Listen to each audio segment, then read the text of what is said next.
Puse 50.000 euros en el suelo para destruir mi propio cinismo. Nadie me veía, ni siquiera ella. Si lo tomaba, yo ganaba mi apuesta. Si no, perdía mi coraza. Y mi máscara. Ella entró, lo abrió, tembló, y decidió. Ese día entendí que la verdadera riqueza no se cuenta en ceros, se cuenta en conciencia. Antes de seguir, respóndeme esto en una palabra. ¿Integridad o necesidad? Escribe tu elección en los comentarios. Ahora mira lo que pasó cuando apagué las cámaras. Y dije mi nombre real.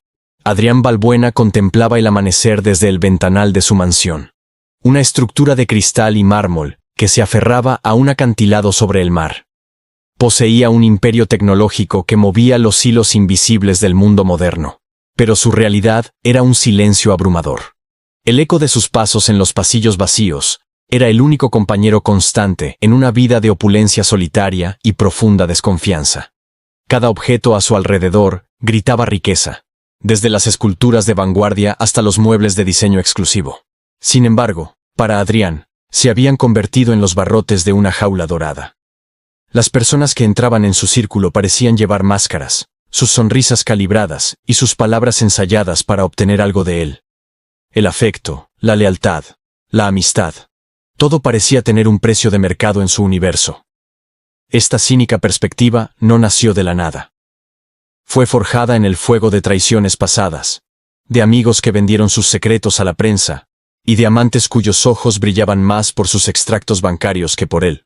Aprendió de la forma más dura que la fortuna de Balbuena era un imán para la falsedad, atrayendo a los oportunistas como la luz a las polillas, dejándoles siempre en la penumbra. Se sentía como un fantasma en su propia existencia, un espectador de una vida que, aunque suya, le resultaba completamente ajena. Observaba a los jardineros y al personal de servicio hablar y reír con una naturalidad que él envidiaba, una conexión humana genuina que su dinero parecía repeler. Anhelaba por un instante ser uno de ellos, invisible, ordinario, real. Fue entonces, en esa quietud matutina, cuando una idea audaz y desesperada comenzó a tomar forma en su mente. Un plan para despojarse de su nombre, de su poder, y convertirse en un anónimo dentro de su propio hogar. Quería encontrar a una persona, solo una, que no estuviera contaminada por el brillo del oro. Una prueba definitiva para la naturaleza humana, o quizás, una última esperanza para la suya.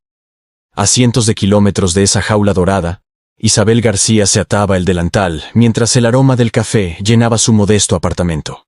Su vida era una sinfonía de facturas, horarios apretados, y el amor incondicional por su hijo de 8 años, Mateo. Cada día era una batalla silenciosa contra la adversidad, librada con una dignidad y una resiliencia que eran su única herencia verdadera.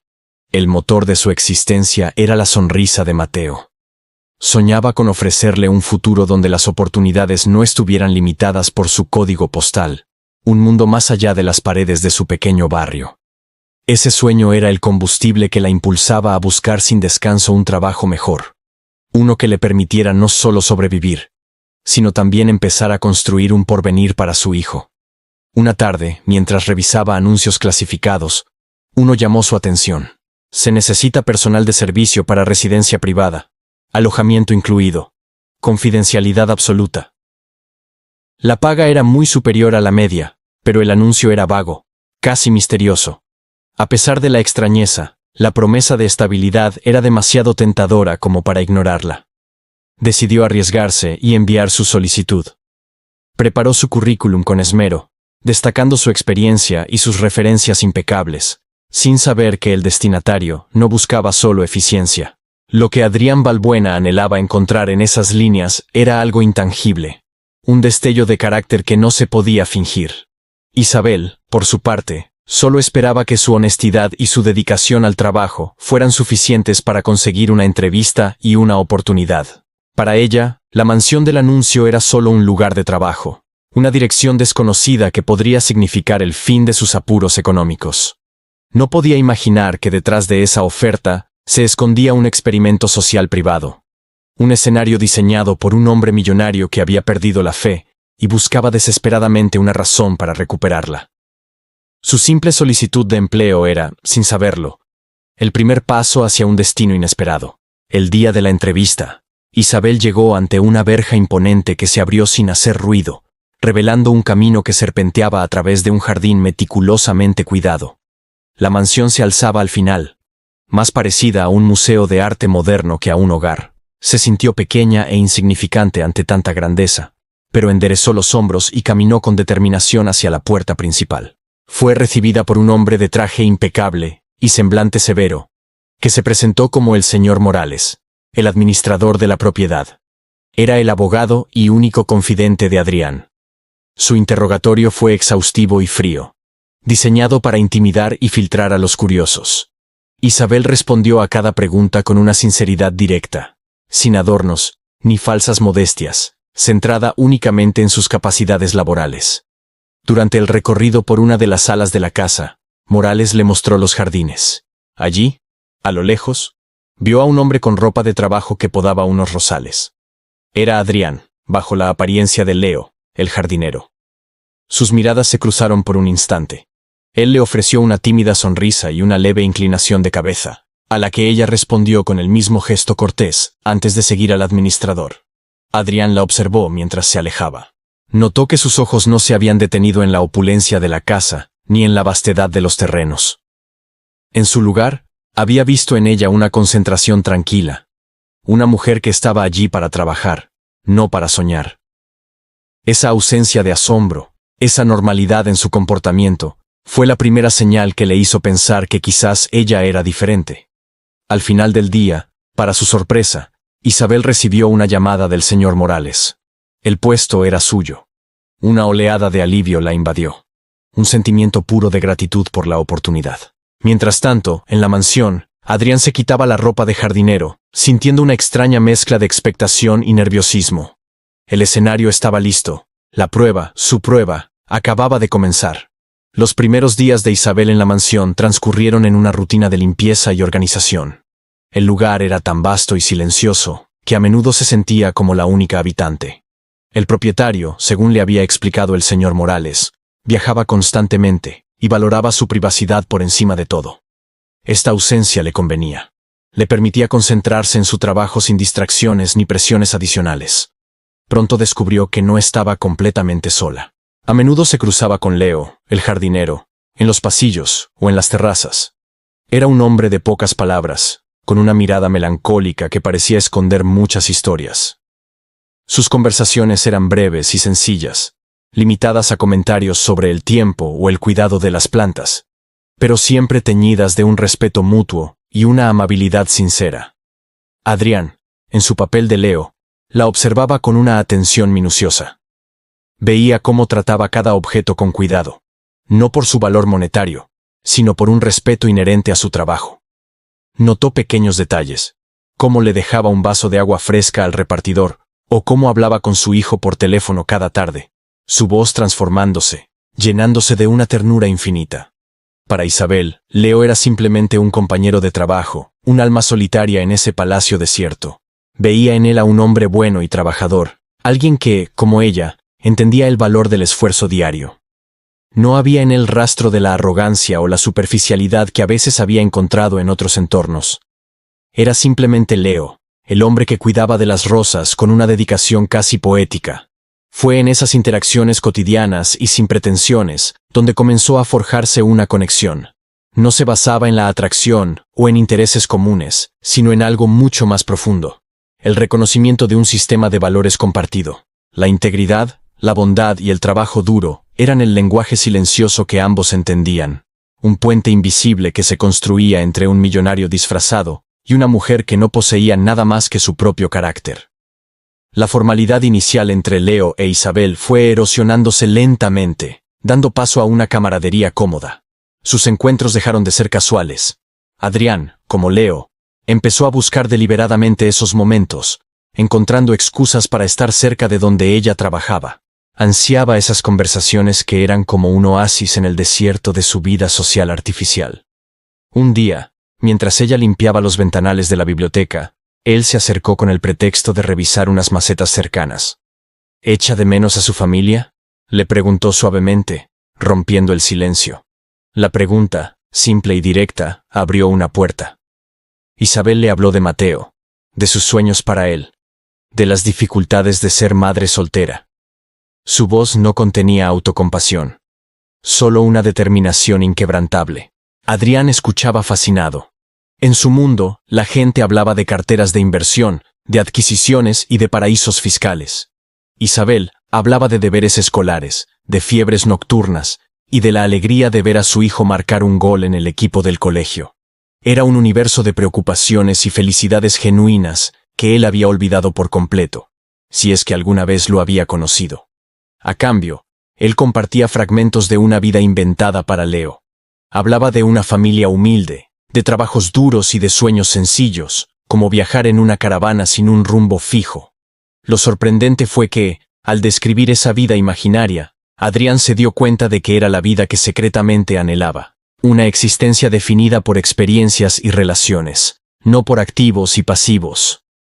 Esas charlas al atardecer, con el sol tiñendo de naranja los cristales de la mansión, se convirtieron en su ritual. Para Isabel, eran un respiro, una conversación adulta y sincera. Para Adrián, eran una revelación. Estaba descubriendo que la verdadera riqueza no se acumulaba en cuentas bancarias, sino en momentos de conexión humana auténtica, algo que Isabel le ofrecía sin saber quién era él en realidad. Conforme la confianza entre ellos crecía, Adrián se sentía cada vez más dividido. Por un lado, la conexión con Isabel era lo más real que había sentido en años. Por otro, no podía olvidar el propósito original de su farsa: la prueba. Su cinismo, aunque debilitado, seguía susurrándole que todo el mundo tenía un precio, y sentía una necesidad enfermiza de demostrar que ella era la excepción. Decidió que era el momento de poner en marcha la primera fase de su experimento. Una mañana, antes de que Isabel comenzara su ronda de limpieza en el despacho principal, Adrián dejó su reloj más preciado sobre la mesa. No era un reloj cualquiera. Era una pieza de coleccionista valorada en más de 200.000 euros. Un objeto cuyo valor podría cambiar la vida de cualquiera. Luego, desde una sala de seguridad contigua, observó las imágenes de las cámaras ocultas, sintiéndose miserable y vergonzoso por su propia desconfianza. Vio a Isabel entrar en la habitación, pasar el plumero, organizar los papeles. Sus ojos se posaron en el reloj. Se detuvo un instante, admirando su belleza con una curiosidad inocente, como quien mira una obra de arte en un museo. La vio tomar el reloj con un paño suave, con un cuidado extremo, y colocarlo con delicadeza dentro del cajón superior del escritorio, un lugar seguro y evidente. No hubo un segundo de duda, ni una mirada furtiva hacia la puerta. Su reacción fue tan natural, tan instintiva, que a Adrián le dolió el pecho. La integridad de ella era tan innata como respirar. Más tarde, ese mismo día, el señor Morales descubrió la ausencia del reloj y montó una escena de pánico controlado. Cuando le preguntó a Isabel, ella simplemente le indicó con calma dónde lo había guardado para protegerlo. Adrián, que observaba desde lejos, sintió una punzada de culpa. Había superado la prueba, sí, pero él se sentía como si hubiera suspendido una mucho más importante sobre su propio carácter. La vida parecía haber encontrado un ritmo estable para Isabel. El trabajo en la mansión le proporcionaba la seguridad que tanto necesitaba, y la extraña amistad con Leo se había convertido en un punto de luz en su rutina. Sin embargo, el destino, a menudo indiferente a los planes humanos, estaba a punto de asestar un golpe cruel y repentino, que pondría a prueba su fortaleza de una manera que nunca imaginó. Una tarde, recibió una llamada del colegio de Mateo. El niño se había desmayado durante el recreo. Isabel salió corriendo de la mansión, con el corazón en un puño, y encontró a su hijo en la enfermería, pálido y con fiebre alta.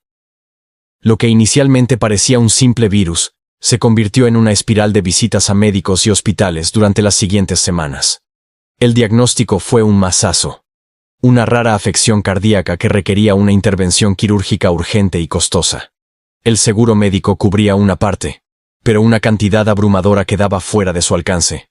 Una cifra que para ella era astronómica e inalcanzable. De repente, el futuro que con tanto esfuerzo estaba construyendo para su hijo, se desmoronaba ante sus ojos. Adrián, a través del señor Morales, se enteró de la situación casi de inmediato. Le pidió a su abogado que investigara todos los detalles, los mejores especialistas, y los costes reales. La noticia le afectó profundamente. La adversidad que enfrentaba Isabel no era un juego ni una prueba orquestada por él. Era una crisis real, una batalla desesperada de una madre por la vida de su hijo. Observaba a Isabel cada día, viendo cómo la preocupación tallaba nuevas líneas en su rostro.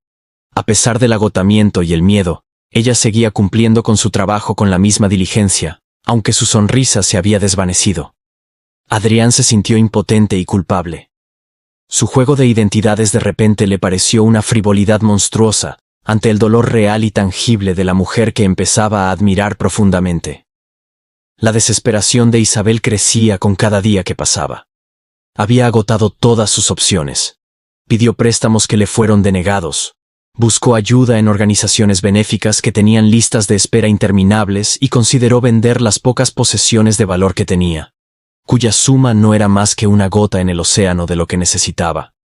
Se sentía atrapada en un callejón sin salida. Fue entonces cuando Adrián decidió llevar su prueba a un nivel que rozaba la crueldad, aunque en su mente retorcida, era la prueba definitiva de la fe que quería depositar en ella. Sabía que la necesidad extrema podía corromper incluso al alma más pura. Necesitaba, saber si la integridad de Isabel era un lujo de tiempos de paz o un pilar inamovible de su ser. Una noche, organizó el escenario. Dejó en el mismo despacho del reloj un sobre grueso y sin cerrar. Dentro, a la vista, había 50.000 euros en efectivo, una cantidad que cubriría con creces la parte de la operación de Mateo que ella no podía pagar. Lo colocó sobre la alfombra, cerca del escritorio, como si se hubiera caído accidentalmente de un maletín. Al día siguiente, le pidió al señor Morales que enviara a Isabel a limpiar ese despacho específicamente, con la excusa de que el propietario haría una visita inesperada. Adrián volvió a su puesto de vigilancia en la sala de seguridad, con el corazón latiendo con fuerza, una mezcla de esperanza y pavor. Este no era un reloj de lujo. Era la vida de su hijo puesta sobre una balanza contra su honestidad. El dilema era brutal y terriblemente real. Nadie la vería. Nadie sabría nunca que el dinero había estado allí. Podría tomarlo y desaparecer, resolver el problema más grande de su vida y darle a su hijo el futuro que merecía. El destino de Mateo, su libertad y su conciencia estaban encerrados en ese sobre, esperando en el suelo de una habitación silenciosa. En part. Isabel entró en el despacho con su carrito de limpieza, su mente nublada por la preocupación. Sus movimientos eran automáticos, su cuerpo presente pero su espíritu en la habitación del hospital junto a Mateo. Al pasar la aspiradora cerca del escritorio, sus ojos se fijaron en el sobre abultado en el suelo. Se agachó, con el ceño fruncido, y lo recogió. El tacto del fajo de billetes fue como una descarga eléctrica. Abrió el sobre y vio el dinero. 50.000 euros. La cantidad exacta. Por un momento, el mundo pareció detenerse. El aire se volvió denso y el único sonido era el de su propio corazón martilleando contra sus costillas. La solución a su pesadilla estaba allí, en sus manos. Un regalo del cielo o una trampa del diablo, no estaba segura. Se sentó en la silla del escritorio, temblando. Su mente se convirtió en un campo de batalla. Una voz le susurraba la lógica de la desesperación. Tómalo. Es por Mateo. Nadie tiene por qué saberlo. Este millonario anónimo ni siquiera notará su falta. Es justicia. Era una tentación abrumadora, una salida fácil a un sufrimiento insoportable. Pensó en la cara de su hijo, en su risa, en su miedo. Desde la sala de seguridad, Adrián observaba cada microexpresión en el rostro de Isabel a través del monitor. Vio la lucha interna, la angustia, la tentación. Nunca se había sentido tan miserable. ¿Qué clase de hombre era él para someter a alguien a una prueba tan cruel? Se dio cuenta de que el resultado ya no importaba. El simple hecho de haberla puesto en esa posición lo convertía en un monstruo. Pero entonces, algo cambió en el semblante de Isabel. Después de varios minutos que parecieron una eternidad, respiró hondo. Sus ojos, que habían estado llenos de duda, ahora reflejaban una claridad dolorosa pero firme. Se levantó, cerró el sobre con cuidado, lo colocó de forma visible en el centro de la mesa del escritorio y salió de la habitación para buscar al señor Morales. Había tomado una decisión. Isabel encontró al señor Morales en el pasillo principal, revisando unos documentos. Con voz firme, aunque todavía temblorosa por la emoción contenida, le extendió el sobre. Señor Morales, creo que esto se le ha caído al señor Balbuena en el despacho. Lo encontré en el suelo, junto al escritorio. Debería guardarlo en un lugar más seguro, dijo, sin dar más explicaciones. El administrador, que estaba al tanto del plan, la miró fijamente, buscando cualquier atisbo de engaño. Pero solo encontró una honestidad agotada y una dignidad inmensa en sus ojos. Tomó el sobre, asintiendo lentamente. Gracias, Isabel. Ha hecho usted lo correcto. Aprecio su integridad, respondió con una formalidad que apenas ocultaba su asombro. La vio alejarse, caminando con la espalda recta a pesar del peso del mundo sobre sus hombros. En la sala de seguridad, Adrián se cubrió el rostro con las manos. Una oleada de vergüenza y admiración lo inundó por completo. Ella lo había hecho. Había elegido la integridad por encima de la desesperación. Había elegido quién era ella por encima de la solución fácil a su mayor problema. Su cinismo, esa coraza que había construido durante años, se hizo añicos, desintegrándose en polvo ante la fuerza del carácter de aquella mujer. Se dio cuenta de que su prueba nunca había sido sobre ella. Siempre fue sobre él. Era su propia desconfianza la que estaba siendo juzgada. Su propia visión del mundo, la que estaba en el banquillo. Isabel no era la excepción a la regla. Era la prueba de que su regla estaba equivocada. La bondad y la honestidad existían, no como conceptos abstractos, sino como decisiones conscientes tomadas en los momentos más oscuros. Ahora, la situación había cambiado drásticamente. El juego había terminado. Ya no era un millonario probando a una empleada, sino un hombre que había sido testigo de una lección de moralidad extraordinaria. La pregunta ya no era qué haría ella, sino qué iba a hacer él ahora con la verdad que ella le había revelado. Su siguiente movimiento definiría no solo el futuro de ella, sino el tipo de hombre que él sería a partir de ese momento. Si esta historia de integridad te está conmoviendo, no olvides darle a me gusta y suscribirte para no perderte cómo termina. La revelación que se avecina cambiará todo. Adrián no podía seguir escondido detrás de la máscara de Leo. Continuar con la farsa sería un insulto a la mujer que acababa de demostrarle una integridad que él mismo carecía al someterla a tal prueba. Apagó los monitores de seguridad con un gesto decidido. Era hora de enfrentar las consecuencias de sus acciones y de asumir su verdadera identidad ante ella. Le pidió al señor Morales que convocara a Isabel al salón principal bajo un pretexto formal. Cuando ella entró, encontró al administrador de pie junto a Leo, el jardinero. La confusión se dibujó en su rostro. Esperaba una reunión sobre su trabajo, quizás incluso una reprimenda por algo que hubiera hecho mal, aunque no podía imaginar el qué. Isabel, comenzó Morales con un tono solemne que le erizó la piel. Hay algo que debes saber. La persona que conoce como Leo, nuestro jardinero, no es quien parece ser. Adrián dio un paso al frente. Llevaba ropa sencilla, pero su porte había cambiado. Ya no era el hombre tímido y servil que ella conocía. Había una autoridad en su mirada que nunca antes había visto.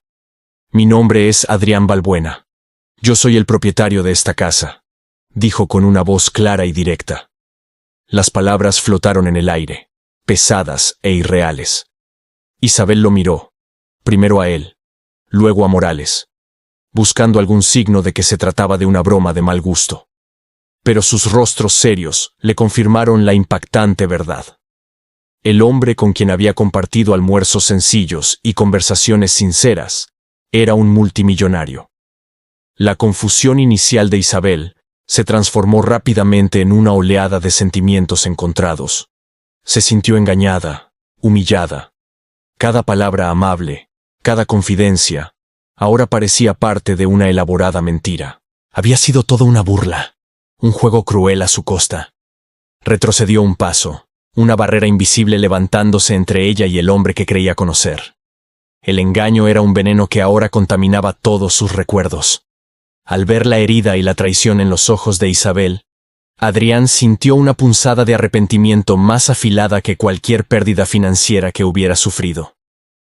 Comprendió que el dinero podía comprar casi todo, pero no podía deshacer el daño causado por un engaño. Tenía que explicarle sus razones, aunque sabía que ninguna justificación podría borrar por completo la mentira. Isabel, por favor, déjame explicar, dijo, su voz despojada de toda arrogancia. Nada de lo que compartimos fue mentira. Las conversaciones, el respeto que siento por ti, todo eso es real. Lo único falso era mi nombre y mi situación económica. Le habló de su soledad, de su desconfianza hacia el mundo, de las traiciones que lo habían convertido en un hombre cínico y receloso. Le confesó con una honestidad brutal su plan, el experimento para encontrar a alguien que no estuviera cegado por su fortuna. Le habló de las pruebas, del reloj, y finalmente, del sobre con el dinero. No intentó excusarse. En cambio, admitió la crueldad de sus acciones y la vergüenza que sentía por haberlas sometido a una presión tan inhumana, especialmente en su momento de mayor vulnerabilidad. Isabel escuchaba en silencio, procesando la avalancha de información. La ira inicial comenzó a dar paso a una comprensión matizada. No lo perdonaba. No todavía, pero empezaba a ver al hombre detrás del millonario y del jardinero. Un hombre tan dañado por su riqueza como ella, lo estaba por su falta de ella. Vio la soledad en sus ojos, una soledad que, de alguna manera, le resultaba familiar. «Pusiste a prueba mi honestidad», dijo ella finalmente, con la voz queda pero firme. «Pero, ¿qué te da derecho a jugar a ser Dios con la vida de las personas, señor Balbuena?» Mi desesperación era real. El miedo por mi hijo era real. No era parte de tu juego.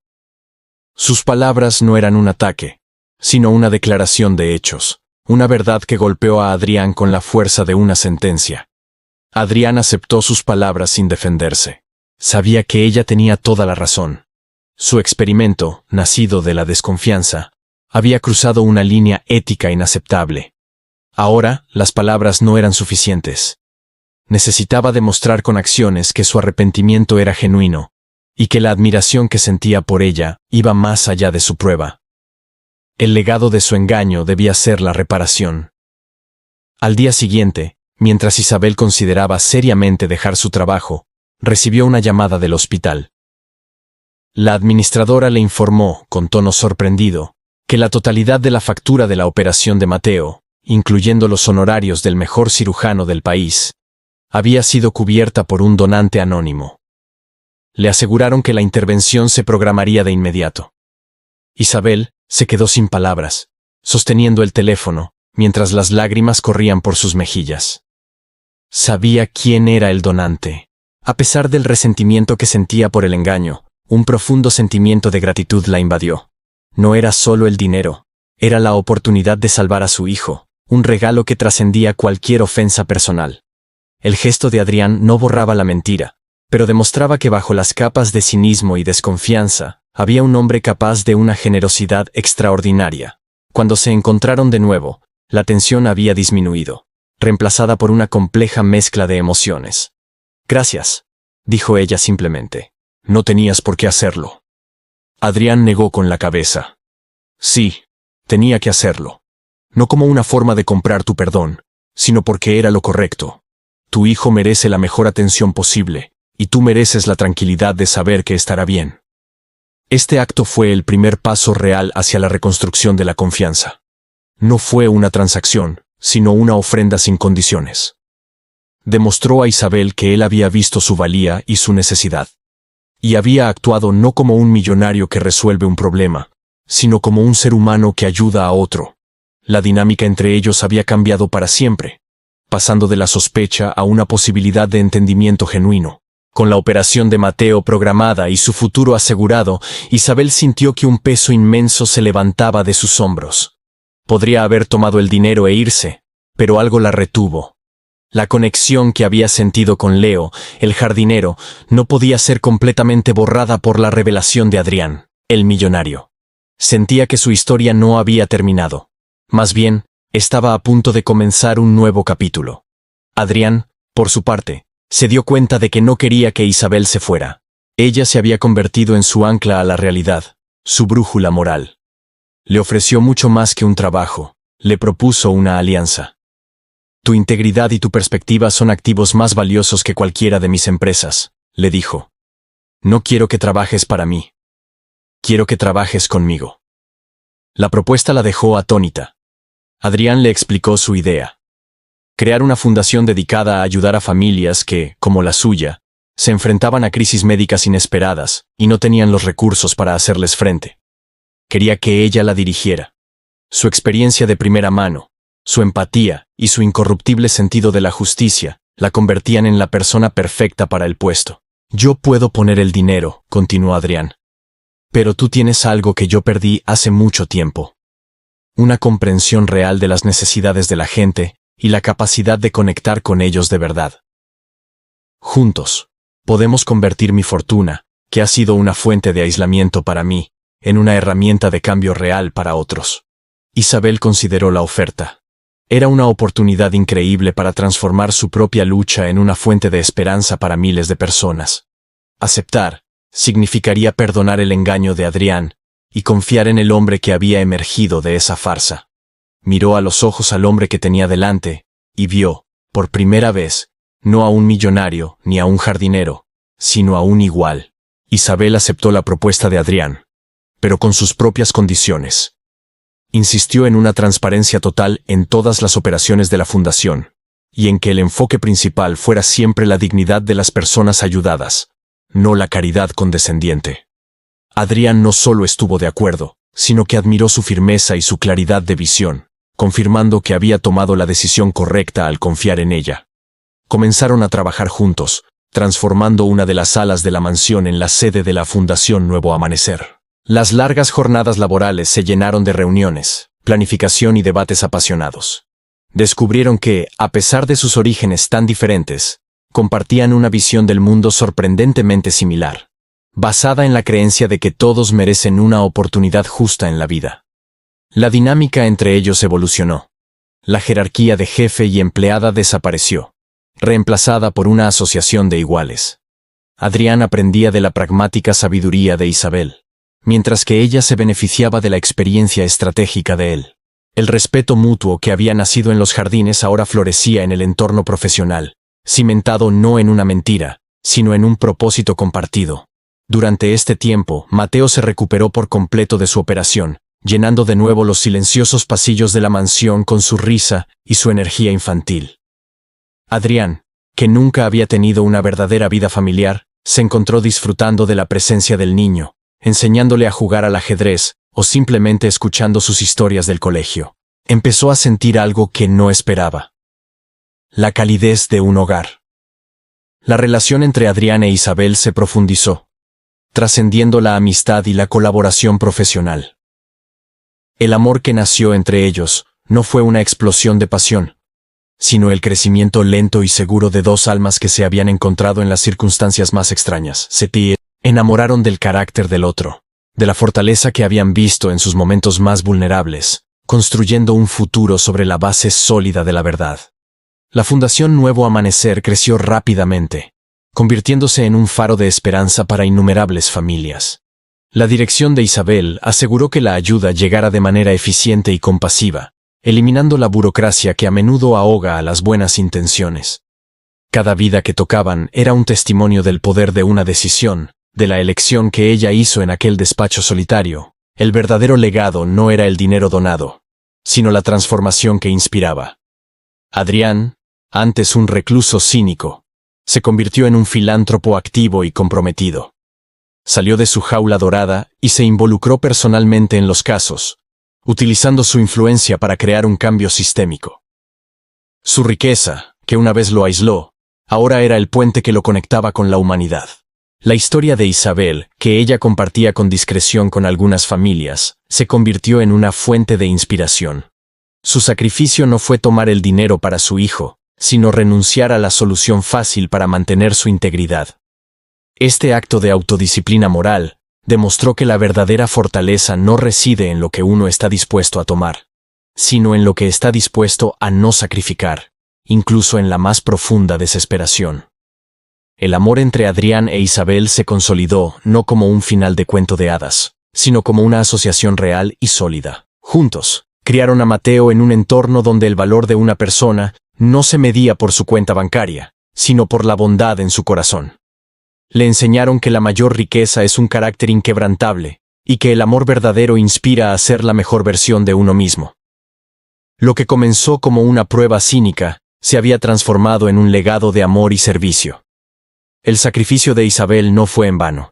No solo salvó a su hijo de una manera que nunca anticipó, sino que también redimió a un hombre perdido, y creó una cadena de bondad que se extendió mucho más allá de los muros de la mansión. Demostró que un solo acto de integridad puede tener consecuencias de un alcance inimaginable. El impacto de la Fundación Nuevo Amanecer trascendió la ayuda financiera directa. Adrián e Isabel implementaron programas de apoyo integral que incluían asesoramiento psicológico para las familias, ayuda para encontrar empleo después de la crisis y becas educativas para los niños afectados. Entendieron que curar el cuerpo era solo el primer paso. El verdadero objetivo era restaurar la esperanza y la estabilidad a largo plazo. La historia de la fundación, aunque mantenida en privado, comenzó a filtrarse en los círculos filantrópicos. Otros millonarios, inspirados por el enfoque práctico y humano de Adrián, comenzaron a contactarlo. No buscaban publicidad, sino consejos sobre cómo hacer que sus propias contribuciones fueran más significativas. Adrián, guiado por la sabiduría de Isabel, se convirtió en un mentor para una nueva generación de filántropos comprometidos. El legado de la decisión de Isabel tuvo un efecto dominó. Una de las primeras familias ayudadas por la fundación, un padre que pudo permitirse un trasplante de riñón, dedicó su vida recuperada a crear una red de donantes de órganos en su comunidad. Un joven que recibió una beca mientras su hermana se trataba de una enfermedad crónica se convirtió en un brillante investigador médico, buscando curas para esas mismas dolencias. El cambio más profundo, sin embargo, se vio en el propio Adrián. Su empresa, antes un ente frío y puramente enfocado en el beneficio, comenzó a cambiar. Implementó políticas laborales más justas, invirtió en proyectos de sostenibilidad y creó un programa de voluntariado corporativo. Su transformación personal se reflejó en la cultura de su imperio, demostrando que el éxito y la compasión no son mutuamente excluyentes. De esta manera, el acto de honestidad de una mujer en un momento de desesperación no solo cambió su vida y la de un hombre, sino que generó una onda expansiva de bien social. Fue la prueba viviente de que las consecuencias de nuestras elecciones morales, por pequeñas que parezcan, pueden viajar a través del tiempo y el espacio, alterando el curso de muchas vidas de formas que nunca podremos prever por completo. Unos años después, en una tarde soleada, Adrián e Isabel paseaban por los jardines de la mansión. Ya no era una jaula dorada, sino un hogar lleno de vida y risas. Se detuvieron junto al rosal que Adrián estaba podando el día que se conocieron. Las flores, ahora en plena floración, parecían más vibrantes que nunca, un símbolo del amor que había crecido en ese mismo lugar. ¿Alguna vez te arrepientes?, preguntó Isabel en voz baja, refiriéndose no al engaño, sino a la vida que él había dejado atrás, a la simpleza que había buscado como Leo. Adrián sonrió y tomó su mano. Mi único arrepentimiento es la forma en que te puse a prueba. Pero la vida que buscaba, la vida real, no estaba en ser pobre. Estaba aquí, contigo. Eras tú. Comprendió que su anhelo no era la ausencia de riqueza, sino la presencia de autenticidad. Había creído que para encontrar la verdad tenía que despojarse de todo, sin darse cuenta de que la verdad no estaba en las circunstancias, sino en las personas. Isabel le había enseñado que la integridad no es un lujo de los pobres ni una carencia de los ricos, es una elección universal. Isabel se apoyó en su hombro, mirando el horizonte. Es curioso, dijo. Yo vine a esta casa buscando seguridad financiera. Y tú buscabas algo que el dinero no puede comprar. Y al final, ambos encontramos algo que no sabíamos que estábamos buscando. Encontraron un propósito compartido, una familia y un amor, que era a la vez un refugio y una inspiración. Su historia se convirtió en un ancla para ambos, un recordatorio constante de sus orígenes y de los valores que los unieron. La mansión, el dinero, la fundación, todo era secundario. El verdadero pilar de su mundo era el recuerdo de un momento de elección en un despacho silencioso, una decisión que demostró que el amor verdadero no se basa en lo que se puede obtener, sino en lo que uno se niega a perder, la propia alma. El amor entre Adrián e Isabel no fue un final feliz pasivo, sino una fuerza activa y transformadora. Se desafiaban mutuamente a ser mejores, a no conformarse y a seguir buscando formas de impactar positivamente el mundo. Él la animó a terminar los estudios universitarios que había abandonado años atrás, y ella lo ayudó a reconectar con miembros de su familia de los que se había distanciado. Su relación redefinió el concepto de sacrificio. Demostraron que el amor genuino no exige sacrificios dolorosos o la anulación de uno mismo. Al contrario, inspira un tipo diferente de sacrificio, el de abandonar el ego, el cinismo y los miedos. Adrián sacrificó su desconfianza para poder confiar en Isabel, y ella sacrificó su resentimiento para poder perdonar y construir un futuro juntos. Se convirtieron en un ejemplo para quienes los rodeaban, no por su riqueza, sino por la solidez y la igualdad de su relación. Mostraron que una verdadera alianza se basa en la admiración de la fortaleza del otro, y en el apoyo durante las debilidades. Su hogar no era solo un lugar de opulencia, sino un centro de calidez, aprendizaje y crecimiento mutuo, abierto a todos los que formaban parte de sus vidas. El legado de su amor se vio reflejado en Mateo. Creció viendo a su madre como una líder compasiva, y a Adrián como un hombre que usaba su poder para el bien. Aprendió de primera mano que el valor de una persona reside en su carácter, y que el amor es una acción, no solo un sentimiento. El niño que casi pierde la vida por falta de dinero, se convirtió en un joven decidido a dedicar su vida a la justicia social. Así, la historia que comenzó con una prueba de honestidad, culminó en una lección de vida mucho más amplia. No se trataba solo de si Isabel tomaría el dinero, sino de si Adrián sería capaz de reconocer y valorar la verdadera riqueza cuando la encontrara. El amor no fue la recompensa por la integridad de ella, sino la consecuencia natural de dos personas que se ayudaron a sanar y a encontrar su mejor versión. Al final, la historia de Adrián e Isabel no es la de un millonario que se enamora de una empleada. Es la crónica de cómo un acto de integridad en la más absoluta oscuridad puede encender una luz capaz de iluminar mundos enteros. Es la prueba de que, incluso en una sociedad a menudo obsesionada con lo material, los valores del espíritu humano siguen siendo la moneda más valiosa de todas. El resultado que conmocionó a todos no fue que el jardinero fuera el millonario. El verdadero impacto, la auténtica sorpresa, fue la elección de Isabel. En un mundo donde muchos justifican acciones deshonestas por necesidad, ella eligió el camino más difícil, el camino de la conciencia. Esa decisión fue la piedra angular sobre la que se construyó todo lo que vino después. Una fundación, una familia y un amor redentor. Adrián encontró la verdad que buscaba, pero no de la forma que esperaba. No encontró a una persona inmune a la tentación del dinero, sino a una persona cuyo autorrespeto era más fuerte que cualquier tentación. Y al encontrarla, se encontró a sí mismo, al hombre que quería ser, oculto bajo capas de riqueza y desconfianza. Ella no solo pasó su prueba, le dio a él una razón para aprobar la suya. Su vida juntos es un testimonio de la fórmula del amor sacrificial, donde el sacrificio no es de la felicidad, sino de los defectos que nos impiden ser felices. Sacrificaron sus prejuicios, sus miedos y su soledad para construir algo mucho más grande. Un legado que no se medirá en euros, sino en las vidas cambiadas y la esperanza restaurada, todo nacido de una decisión tomada en un instante crucial. Esta historia nos deja con una pregunta resonante. ¿Qué es la riqueza verdadera?